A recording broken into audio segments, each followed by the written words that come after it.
Christ that they speak of in the Roman Catholic Church is not the Christ of the Bible. They have the book, but they're not speaking the doctrine at all. They into Hail Mary, Mother worship, Isis worship, which go back to Semiramis and Nimrod. And you know that we ran on that when the Arabians therefore came to conquer that part of Africa, they found Christians to be lords over the region. So when Islam showed up on the shores of Africa, guess what? We was in there running. And we wasn't getting down with the Catholics. History and Description of Africa by Leo Africanus. 1 minute. See, History and Description of Africa by Leo Africanus, and he let you know that the real Christians went down with the Vatican Church in Rome. At all. So every point you went to, we come back and we address, and we show you that the doctrine of Christ has nothing to do with Serapis advancing Roman civilization. Even in that book of Acts we just read, these men being Jews trouble our city. And if we would have kept reading, those men were beat and thrown in jail for bringing things that was against them or unlawful for them to observe being Romans. Right. Verse 21. So we almost done with this round, but then we're going to go into the books that he went to and further read and get some edification on what this really was about. That's right. All right, we relinquish the mic. Hold it down, y'all.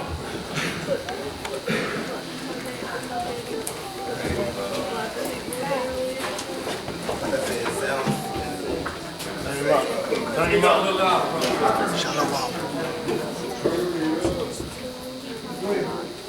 Right, like I said, it sounds convincing when you say that these Romans were speaking against Christians, speaking against the original Christians. Turn up a little loud.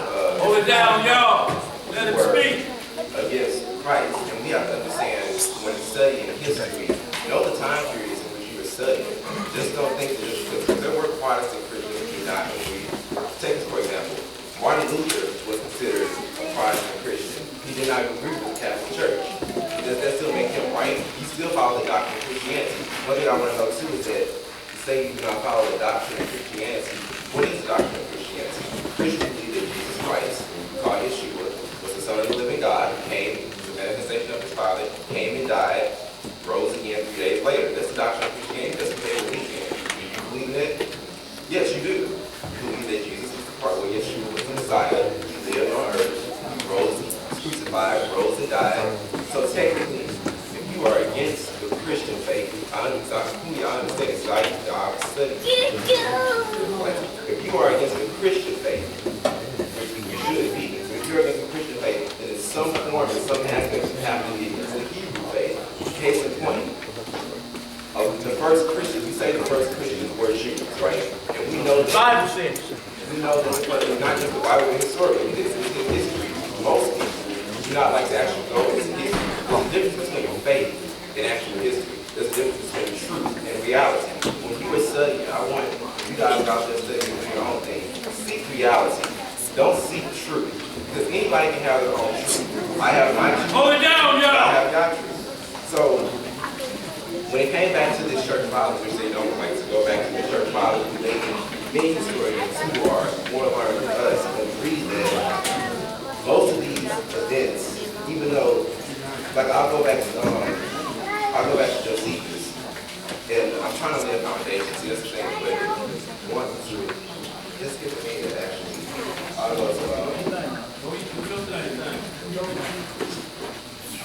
go back to Semiramis, who said that the Emperor Claudius drove the Jews out of Rome because it suggested the frescoes was constantly rioting.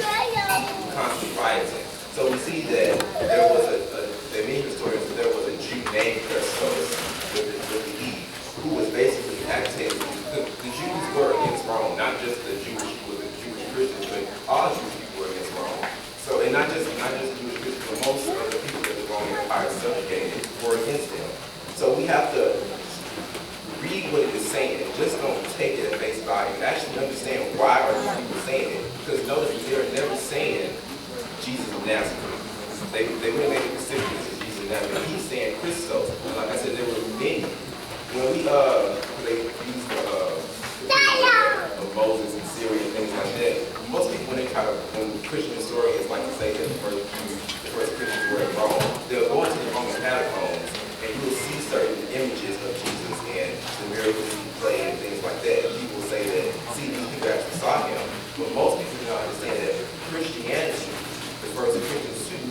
died in Alexandria, Egypt. And they'll never take you into the Roman catacombs in Egypt, the Christian catacombs in Egypt, because if you go down to the Christian catacombs in Egypt, if you go into the Christian catacombs in Egypt, you will clearly see these Christians who were first Jews are using, and I should have brought the picture with me, but you can go on YouTube and there's a documentary which I heard all of you watch, and especially about the origins of Christianity.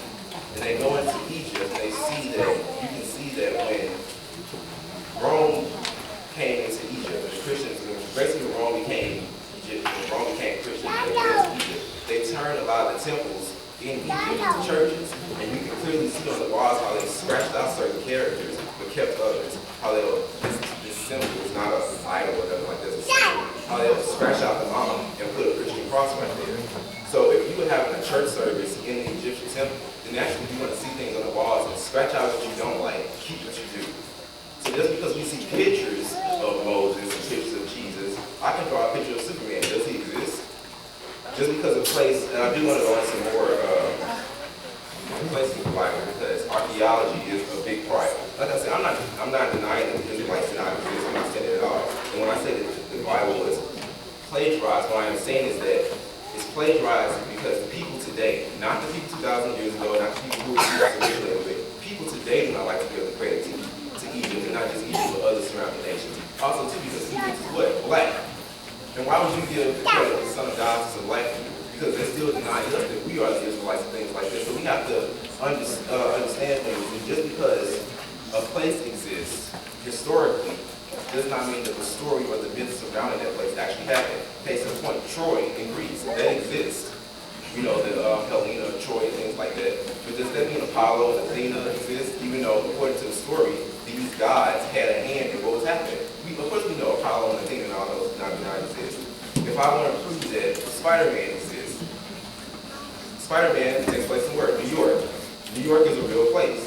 I don't go to see certain places in actual New York. Does that mean Spider-Man exists? And if I want to prove that Spider-Man exists, I can't keep going back to the comic book and saying, no, see, the comic book said this. I need to show archaeological proof or some type of proof that that can support my claim outside the comic book or outside the Bible. So when I go into the archaeology and Sit down, y'all.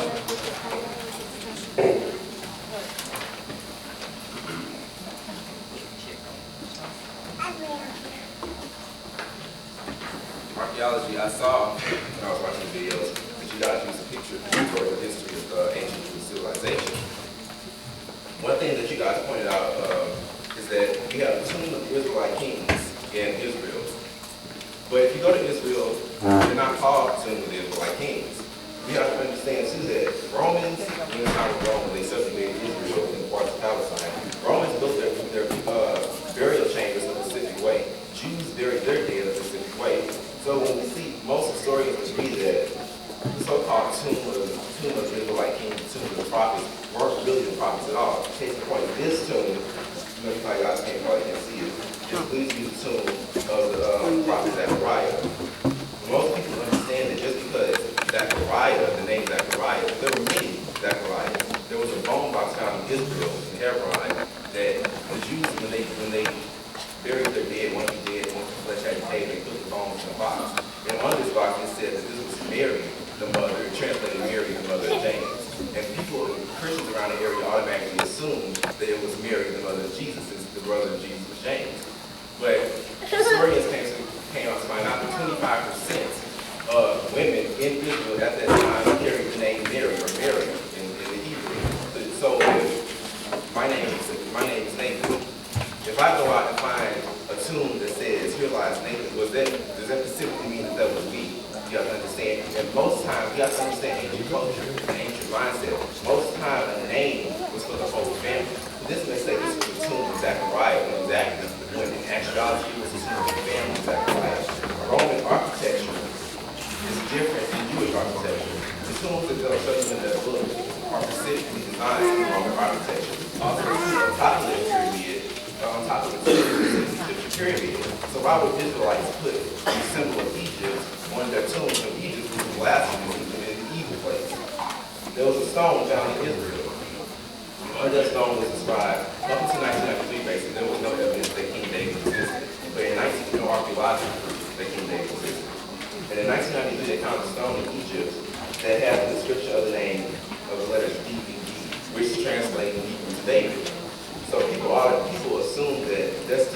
about King David. But you got to understand too, it didn't say what specific David. Because people in ancient times were specific, especially when you deal with kings. They just wasn't just going to put anybody's name. They made it known who they were talking about. So when we have, second point is that when you take things that the greatest heart, I know that the tomb of the patriarchs in Israel, the tomb of the patriarchs, which is located in Hebron, Israel, where the good father Abraham is buried along with his son Isaac, Sarah, and Rebecca. You will notice that when it comes to biblical archaeology, they always say that according to the legend or people believe. They will never say that this people know that they were buried here. The tomb of the patriarchs, which you can go to in Israel, they say that we see that, and they say yes, the Bible is true, and that they don't tell you the excavations that happened at the tomb of the patriarchs. Excavations in cave building sites actually have been a Canaanite cave where Canaanites buried their dead. It's actually a tomb. It was actually a cemetery of the city. There were hundreds of thousands of people buried under the so-called tomb of the patriarchs. But when Herod built this tomb, many people believe that this was the tomb of the biblical patriarch Abraham. Also, too, going back and looking at this archaeology, I won't go into all of it. These are just my notes I'm reading out. These are my notes. Yeah, you actually can. The book, one of my sources I used was the Bible Unearthed. Put it down, y'all. Was the Bible Unearthed by Israel Frankenstein. He's one of the top archaeologists in Egypt, in Israel, and he was a Jewish man. And he said that when he went into archaeology, he was basically trying to prove that his people were there in the Bible, but he had to strong evidence that Israelites existed, but there was a lot of myths concerning around who these people were. And he himself was a Jew. He had to